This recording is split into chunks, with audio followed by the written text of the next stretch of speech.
you can increase your creativity. You can do things to give yourself more opportunity for creative thinking. One of them is consumption or interacting with ideas. Like you said, oh, I have this piece, and if I have something that's slightly adjacent to it, I can more easily attach it, right, to my memory. And then I have a bigger tree to navigate to find creative ideas.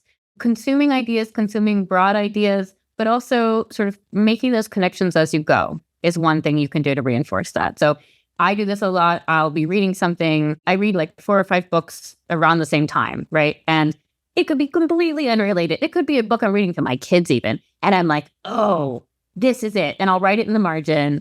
And I'm sort of like, yes, this is the same idea in a different format, right? Or like something is the same here. For me, that helps me to just broaden all the time. So I feel like that's one of the biggest things. And then the other is, which is unfortunate right now, you can't be hyper-focused.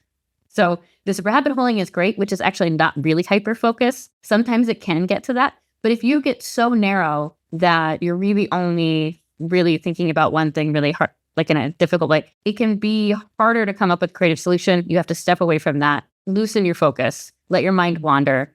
And in that internal mind wandering, what it's doing is picking about this tree and looking for those connections. And then they come together and you're walking down the street and you're like, oh, I figured it out.